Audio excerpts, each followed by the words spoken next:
जय श्री कृष्ण। श्रोता मित्र, यहाँ प्रस्तुत है महाभारत युद्ध के बाद पांडवों के महाप्रयाण की संपूर्ण कथा। इसमें कथावाचक शैली, भावनात्मक ठहराव और आवश्यक संवाद भी रहेंगे। ये भाग श्री कृष्ण लीला की भावनात्मक भी है और रणनीति व प्रतिज्ञा से भरा हुआ भी। और श्री कृष्ण लीला भाग 131 की कहानी, जिसे एक भावपूर्ण, क्रमिक और संवादात्मक शैली में कहानी का वर्णन है। अगर आप चैनल में नए हो तो चैनल को सब्सक्राइब करके श्री कृष्ण लीला भाग 1 से लेकर भाग 130 तक की कहानी को जरूर सुनें। पांडवों का महाप्रयाण संपूर्ण कथा। महाभारत युद्ध समाप्त हो चुका था। धर्म की विजय हुई थी और युधिष्ठिर हस्तिनापुर के सिंहासन पर बैठे थे। वर्षों तक उन्होंने न्यायपूर्वक राज किया, परंतु समय का चक्र चलता रहा। भीष्म, द्रोण, कर्ण, श्री कृष्ण और अन्य महान आत्माएं एक एक करके इस पृथ्वी से विदा हो चुके थे। श्री कृष्ण के देह त्याग और द्वारका के विनाश के बाद पांडवों के हृदय में गहरा विराग जागा। युधिष्ठिर ने सोचा, अब ये राज सिंहासन, ये वैभव, इन सब का क्या प्रयोजन? हमारा लक्ष्य तो धर्म और मोक्ष है। इसलिए उन्होंने निर्णय लिया कि अब राज्य अपने पौत्र परीक्षित को सौंपकर वे हिमालय की ओर महाप्रयाण करेंगे। महाभारत के भीषण युद्ध के बाद जब धर्म की स्थापना हो गई और श्री कृष्ण भी अपने लोक लौट गए, तब पांडवों ने अनुभव किया कि अब उनके जीवन का लक्ष्य पूरा हो चुका है। राज्य का संचालन आगे किसी योग्य उत्तराधिकारी को सौंपकर उन्हें त्याग और वैराग्य का मार्ग अपनाना चाहिए। हस्तिनापुर की राजसभा में सभी पांडव भाई, महर्षि और मंत्री उपस्थित हुए। सभा का वातावरण गंभीर था। युधिष्ठिर ने अपने पौत्र परीक्षित को बुलवाया। परीक्षित अभी युवा थे, परंतु उनमें बुद्धि, धर्म बुद्धि और शौर्य का अद्भुत संगम था। युधिष्ठिर ने कोमल स्वर में परीक्षित से कहा, पुत्र, अब इस विशाल राज्य का भार तुम्हें सौंपते हैं। याद रखो, ये राज्य तुम्हारा निजी अधिकार नहीं है, बल्कि प्रजा की सेवा का साधन है। तुम्हें सदैव न्याय और धर्म के मार्ग पर चलना होगा। प्रजा की रक्षा, ऋषि मुनियों का सम्मान और धर्म की स्थापना ही राजा का परम कर्तव्य है। यही हमारी अंतिम आज्ञा है। परीक्षित ने विनम्र भाव से दंडवत प्रणाम किया और कहा, गुरुदेव, मैं आपके उपदेशों को हृदय में धारण करके इस राज्य का संचालन करूंगा। आप सभी का आशीर्वाद ही मेरे लिए सबसे बड़ी शक्ति है। इसके बाद पांडवों ने राजसिंहासन और राजमहल से अपने आप को अलग कर लिया। उन्होंने राजसी आभूषण और रेशमी वस्त्र उतारकर साधारण वस्त्र धारण कर लिए। द्रौपदी भी उनके साथ थीं। राजमहल की भव्यता त्याग कर वे सब साधुओं की भांति सरल जीवन अपनाने को तैयार हुए। अब उनका हृदय सांसारिक बंधनों से विरक्त हो चुका था। वे प्रभु के दर्शन और मोक्ष की ओर बढ़ना चाहते थे। इस प्रकार पांडव और द्रौपदी सब मिलकर हिमालय की ओर अपने अंतिम महाप्रयाण की यात्रा पर निकल पड़े। इस प्रकार परीक्षित को धर्म और न्याय का राज्य सौंपकर पांडवों ने संसार से विरक्त होकर संन्यास मार्ग अपनाया। पांडवों ने जब परीक्षित को राज्य सौंप दिया, तब उन्होंने अपने जीवन का अंतिम चरण प्रारंभ किया। अब उनके लिए न राजसत्ता शेष थी, न वैभव की लालसा। वे केवल मोक्ष और ईश्वर की प्राप्ति की ओर बढ़ना चाहते थे। सबने साधारण वस्त्र धारण किए और द्रौपदी सहित हिमालय की ओर प्रस्थान किया। उनके कदम दृढ़ थे, पर मार्ग कठिन। सामने ऊंचे ऊंचे हिमालय पर्वत, शीतल और तीव्र हवाएं, बर्फ से ढकी संकरी पगडंडियां और एक लंबा अज्ञात मार्ग। फिर भी उनके हृदय में एक ही ध्येय था, स्वर्ग की प्राप्ति। यात्रा के प्रारंभ से ही एक कुत्ता उनके साथ हो लिया। वह न तो पीछे छूटा, न किसी मोड़ पर अलग हुआ। वह सदा युधिष्ठिर के समीप चलता रहा। ये कुत्ता केवल एक पशु नहीं था, बल्कि जैसे उनकी भक्ति और सत्य का प्रतीक बन गया हो। कठिन से कठिन मार्ग में जब भी थकान आती, ये कुत्ता मौन साथ देकर उन्हें स्थिर बनाए रखता। पांडव एक एक कदम हिमालय की ऊंचाइयों पर बढ़ते गए। न कोई विराम, न कोई विलास, सिर्फ ध्येय की दृढ़ता। उनके मन में अब न राज्य की चिंता थी, न सांसारिक संबंधों का मोह। केवल ईश्वर का स्मरण और आत्मा की मुक्ति का विश्वास था। इस प्रकार हिमालय की कठोर यात्राओं और विपरीत परिस्थितियों के बीच पांडव और द्रौपदी ने अपने अंतिम लक्ष्य की ओर प्रस्थान किया। और उस यात्रा में युधिष्ठिर, का वह वफादार कुत्ता उनके साथ आरंभ से अंत तक बना रहा। यही थी पांडवों की हिमालय प्रयाण की कथा की शुरुआत, जहां सांसारिक जीवन का त्याग करके उन्होंने स्वर्ग मार्ग की ओर कदम बढ़ाए। हिमालय की कठिन और तपस्वी यात्रा पर पांडव और द्रौपदी धीरे धीरे आगे बढ़ रहे थे। बर्फ से ढकी ऊंचाइयां, शीतल हवाएं और थकाने वाला मार्ग, परंतु उनके मन में केवल एक ध्येय था, स्वर्ग की ओर प्रस्थान। परंतु जब वे ऊंचे शिखरों की ओर बढ़े, तभी सबसे पहले द्रौपदी का कदम डगमगाया। उनका शरीर थकान और जीवन भार सहन न कर सका। वे धीरे धीरे भूमि पर गिर पड़ी और वहीं अंतिम सांस लीं। भीम ने ये दृश्य देखा तो वे दुख से भर उठे। वे युधिष्ठिर से बोले, भैया, द्रौपदी हमारे साथ थी, उन्होंने हमारे साथ सुख दुख सहा, वनवास भोगा, अपमान सहा, फिर भी वे सबसे पहले क्यों गिरीं? युधिष्ठिर शांत स्वर में उत्तर देते हुए बोले, भाई भीम, द्रौपदी महान थीं, तपस्विनी थीं, परंतु उनके हृदय में एक सूक्ष्म पक्षपात था। 5 पतियों के होते हुए भी उनका विशेष स्नेह अर्जुन के प्रति अधिक था। ये पक्षपात धर्म की दृष्टि में दोष है। उसी सूक्ष्म दोष के कारण वे इस मार्ग में गिर गईं। यही कारण है कि उन्हें स्वर्ग का मार्ग तुरंत प्राप्त नहीं हुआ। भीम और अन्य भाई मौन हो गए। उन्होंने द्रौपदी की ओर देखा, परंतु कोई पीछे मुड़ा नहीं, क्योंकि अब उनका ध्येय सांसारिक मोह से ऊपर था। वे जानते थे कि मृत्यु और पतन नियति है, और यह यात्रा केवल आत्मा की परीक्षा है। इस प्रकार द्रौपदी हिमालय की यात्रा में सबसे पहले गिरकर पृथ्वी पर रह गईं, और पांडव अपने पथ पर आगे बढ़ते रहे। ये थी द्रौपदी के पतन की कथा, जो दर्शाती है कि सूक्ष्म से सूक्ष्म पक्षपात भी धर्म के मार्ग में बाधा बन सकता है। पांडव और द्रौपदी की हिमालय की यात्रा जारी थी। द्रौपदी के गिरने के बाद अब केवल 5 भाई आगे बढ़ रहे थे। कठिन रास्ता, ठंडी हवाएं और ऊंचे शिखरों का भार उनकी परीक्षा ले रहा था। कुछ ही दूरी चलने पर सहदेव का शरीर थकान से कांपने लगा और अचानक वे धरती पर गिर पड़े। उनके प्राण वहीं छूट गए। ये देखकर भीम ने दुखी होकर पूछा, भैया, सहदेव तो सबसे बुद्धिमान और विनम्र थे, फिर वे क्यों गिरे? युधिष्ठिर ने गंभीर स्वर में कहा, सहदेव में ज्ञान और बुद्धि थी, परंतु उन्हें अपने ज्ञान पर गर्व भी था। वही सूक्ष्म अहंकार उनके पतन का कारण बना। सब चुपचाप आगे बढ़े। कुछ ही दूर चलने पर नकुल लड़खड़ाए और धरती पर गिर पड़े। उनके प्राण भी वहीं छूट गए। भीम ने फिर प्रश्न किया, भैया, नकुल तो अत्यंत शीलवान और सरल थे, उनका क्या दोष था? युधिष्ठिर ने उत्तर दिया, नकुल अत्यंत सुंदर और आकर्षक थे, किंतु उन्हें अपनी सुंदरता पर गर्व था। यही सूक्ष्म अभिमान उनके पतन का कारण बना। पांडव फिर आगे बढ़े। अब केवल 4 भाई बचे थे। थोड़ी दूर चलने पर अर्जुन का शरीर भी थकान से ढल गया और वे गिर पड़े। ये देखकर भीम का हृदय टूट गया। उन्होंने पूछा, भैया, अर्जुन तो सबसे महान धनुर्धर, भगवान श्री कृष्ण के प्रिय सखा और धर्म के लिए सदैव खड़े रहने वाले थे।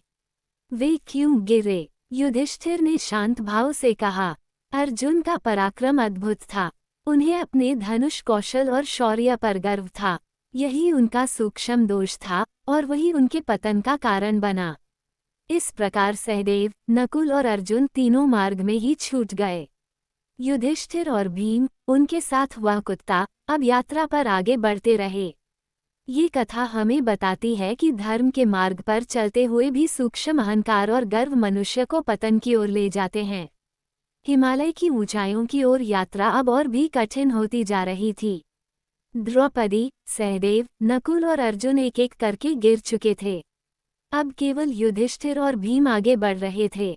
दोनों थके हुए थे, परंतु उनके कदम अभी भी दृढ़ थे। साथ में वही वफादार कुत्ता भी उनके साथ था।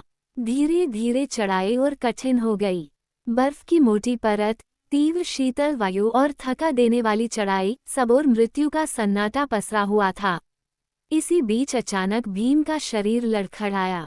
उनका विशाल और शक्तिशाली शरीर अब और अधिक नहीं चल पाया। वे भारी कदमों के साथ कुछ दूरी और चले, लेकिन अंततः थककर भूमि पर गिर पड़े। भीम ने गिरते ही युधिष्ठिर की ओर देखा। उनका हृदय करुणा से भर उठा। वे बोले, भैया, मैं अब आगे नहीं चल सकता। बताइए, मेरे पतन का कारण क्या है? युधिष्ठिर ने शांत और सत्यनिष्ठ स्वर में कहा, भाई भीम, तुम महाबली थे, अपराजेय थे। तुम्हारे पराक्रम से ही हमने महाभारत का युद्ध जीता। परंतु तुम्हारे भीतर दो सूक्ष्म दोष थे, अपने बल पर गर्व और भोजन की अत्यधिक रुचि। यही सूक्ष्म अहंकार तुम्हारे पतन का कारण बना। भीम ने अंतिम श्वास लेते हुए कहा, भैया, आपने सदैव सत्य कहा है। मैं आपकी बात स्वीकार करता हूँ। अब आप अकेले आगे बढ़िए। धर्म का मार्ग आपका है। इतना कहकर भीम ने अपनी आंखें मूंद ली और हिमालय की बर्फीली धरती पर सदा के लिए सो गए। अब उस यात्रा में केवल युधिष्ठिर शेष रह गए थे। उनके साथ उनका एकमात्र साथी वही कुत्ता था, जो आरंभ से लेकर अब तक उनके पीछे पीछे चल रहा था। इस प्रकार महाबली भीम भी हिमालय की यात्रा में गिर पड़े और युधिष्ठिर अकेले अपनी अंतिम परीक्षा की ओर बढ़े। हिमालय की कठिन यात्रा में अब केवल युधिष्ठिर शेष बचे थे। द्रौपदी और चारों भाई एक एक करके धरती पर गिर चुके थे, लेकिन युधिष्ठिर का संकल्प अडिग था। उनके साथ अब केवल एक साथी बचा था, वो वफादार कुत्ता, जो प्रारंभ से ही उनके साथ चला आ रहा था। बर्फीली चोटियों पर चलते हुए युधिष्ठिर का मन शांति से भरा था। न कोई शोक, न कोई मोह, सिर्फ धर्म और सत्य का सहारा। तभी आकाश से एक दिव्य प्रकाश प्रकट हुआ। इंद्रदेव अपने स्वर्णिम विमान में उतरे। उनके तेज से सारा वातावरण जगमगा उठा। इंद्र ने युधिष्ठिर से कहा, राजन, तुमने धर्म और सत्य का पालन किया है। अब ये शरीर त्याग कर मेरे साथ स्वर्ग चलो। तुम्हारे सभी भाई और द्रौपदी पहले ही स्वर्ग पहुंच चुके हैं। तुम्हारे लिए भी स्थान तैयार है। युधिष्ठिर ने विनम्रता से उत्तर दिया, देवेंद्र, यदि मेरे भाई और द्रौपदी स्वर्ग पहुंच चुके हैं, तो मैं वहां अवश्य जाना चाहूंगा। परंतु एक बात है, ये कुत्ता, जो आरंभ से मेरे साथ है, ये भी मेरे साथ स्वर्ग चल सके तो ही मैं आऊंगा। इंद्र ने आश्चर्य से कहा, युधिष्ठिर, यह असंभव है। स्वर्ग में कुत्ते का प्रवेश नहीं। इसे यहीं छोड़ दो और मेरे साथ चलो। युधिष्ठिर ने दृढ़ स्वर में उत्तर दिया, नहीं महाराज, ये कुत्ता मेरे साथ अंत तक चला है। जब मेरे प्रिय भाई और द्रौपदी भी साथ न रहे, तब भी इसने मेरा साथ नहीं छोड़ा। मैं इसे त्याग कर स्वर्ग नहीं जाऊंगा। यदि स्वर्ग में इसके लिए स्थान नहीं है, तो मैं भी वहां प्रवेश नहीं करूंगा। इंद्र आश्चर्यचकित रह गए। तभी वह साधारण सा प्रतीत होने वाला कुत्ता अपने दिव्य रूप में प्रकट हुआ। वह कोई और नहीं, स्वयं धर्मदेव थे, युधिष्ठिर के पिता। धर्मदेव ने प्रसन्न होकर कहा, पुत्र, तुमने मेरी परीक्षा उत्तीर्ण की है। यही सच्चा धर्म है, निष्ठा, करुणा और अपने साथ निभाने वाले का त्याग न करना। सत्य और वफादारी के प्रति तुम्हारी ये दृढ़ता ही तुम्हें सर्वोच्च स्थान दिलाएगी। इंद्र ने भी युधिष्ठिर की प्रशंसा की और कहा, राजन, तुम्हारी इस धर्मनिष्ठा के कारण ही तुम अद्वितीय हो। अब तुम न केवल स्वर्ग में प्रवेश करोगे, बल्कि अमर कीर्ति प्राप्त करोगे। इस प्रकार धर्मदेव का आशीर्वाद लेकर युधिष्ठिर दिव्य विमान में बैठकर स्वर्ग की ओर प्रस्थान किए। ये कथा दर्शाती है कि धर्म का वास्तविक स्वरूप केवल पूजा या व्रत नहीं, बल्कि निष्ठा, करुणा और वफादारी का पालन करना है। जब धर्मदेव ने युधिष्ठिर की परीक्षा ली और उनकी अधिक धर्मनिष्ठा को देख प्रसन्न हुए, तब इंद्रदेव उन्हें दिव्य विमान में लेकर स्वर्ग की ओर प्रस्थान करने लगे। युधिष्ठिर अब अकेले यात्री नहीं थे, उनके साथ धर्म का आशीर्वाद और सत्य की ज्योति थी। आकाश मार्ग से गुजरते हुए युधिष्ठिर ने उस संसार को पीछे छोड़ दिया, जहां उन्होंने जीवन भर धर्म, न्याय और करुणा का पालन किया था। अब उनकी आत्मा शांति और प्रकाश से भर चुकी थी। अंततः वे स्वर्गलोक पहुंचे। वहां का दृश्य अद्भुत था। चारों ओर दिव्य प्रकाश, गंधर्वों का मधुर गान, अप्सराओं का नृत्य और ऋषि मुनियों का वास। उस दिव्य लोक में प्रवेश करते ही युधिष्ठिर ने देखा कि उनके प्रिय भाई भीम, अर्जुन, नकुल, सहदेव और द्रौपदी सब पहले से ही उपस्थित थे। वे सब स्वर्गीय आभा से विभूषित होकर उज्ज्वल रूप में थे। उन सबका पुनर्मिलन हर्ष और शांति से भरा हुआ था। जीवन भर के संघर्ष, युद्ध, वनवास और परीक्षाएं अब पूर्ण हो चुकी थीं। यहाँ न शोक था, न पीड़ा, न मोह, केवल अमर आनंद और परम शांति थी। इस प्रकार पांडवों का महाप्रयाण पूर्ण हुआ। उन्होंने धरती पर धर्म और न्याय की स्थापना की और अंततः सत्य, त्याग और निष्ठा के बल पर स्वर्ग की प्राप्ति की। ये कथा हमें सिखाती है कि जीवन का वास्तविक उद्देश्य केवल राज्य, धन या बल नहीं, बल्कि धर्म, सत्य और निष्ठा का पालन है। यही पथ अंततः मनुष्य को अमर कीर्ति और मोक्ष की ओर ले जाता है। महाभारत के महाप्रयाण की इस गहन कथा का अंतिम और सबसे महत्वपूर्ण पक्ष उसकी शिक्षा है। पांडवों ने अपना जीवन धर्म और न्याय की स्थापना में समर्पित किया। उन्होंने राजसत्ता, ऐश्वर्य और महल छोड़कर हिमालय की कठिन यात्राओं को स्वीकार किया।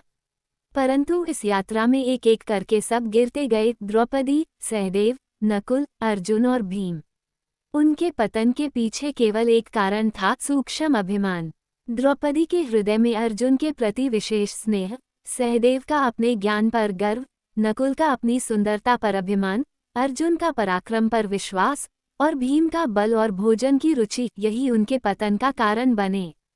युधिष्ठिर ही अंत तक टिके रहे, क्योंकि उनके जीवन में न पक्षपात था, न अभिमान। उनके साथ केवल एक कुत्ता रह गया, जो अंत तक उनका साथी बना। और जब इंद्र ने उनसे कहा कि स्वर्ग में कुत्ते का स्थान नहीं, तब भी युधिष्ठिर ने निष्ठा और करुणा को धर्म से ऊपर माना और अपने साथी को छोड़ने से इनकार कर दिया। वही कुत्ता धर्मदेव का रूप था। उन्होंने युधिष्ठिर की परीक्षा ली और उन्हें विजयी घोषित किया। अंततः युधिष्ठिर स्वर्ग पहुंचे और अपने भाइयों व द्रौपदी से पुनर्मिलन किया। इस संपूर्ण कथा से हमें ये शिक्षा मिलती है, जीवन में राज्य, धन, सौंदर्य, बल और विद्या सब नश्वर हैं। अभिमान ही पतन का कारण है, चाहे वह कितना ही सूक्ष्म क्यों न हो। सच्चा धर्म केवल पूजा या शक्ति नहीं, बल्कि सत्य, करुणा और निष्ठा है। अंततः मनुष्य इस संसार से केवल अपने कर्म और मूल्य लेकर जाता है, न कि धन और पद लेकर। यही महाप्रयाण की अमर शिक्षा है, जो हर युग में मनुष्य को धर्म, विनम्रता और करुणा के मार्ग पर चलने की प्रेरणा देती है। दोस्तों, श्री कृष्णा लीला भाग 131 की कहानी समाप्त हो गया है और भगवान श्री विष्णु का श्री कृष्ण रूप में अवतार की संपूर्ण कहानी, कंस वध से लेकर महाभारत युद्ध, धर्म की स्थापना, पांडव का स्वर्ग गमन होने के बाद संपूर्ण महाभारत कहानी समाप्त हो गया है। पूरा महाभारत की कहानी सुनने के लिए आपको धन्यवाद। जय श्री कृष्ण।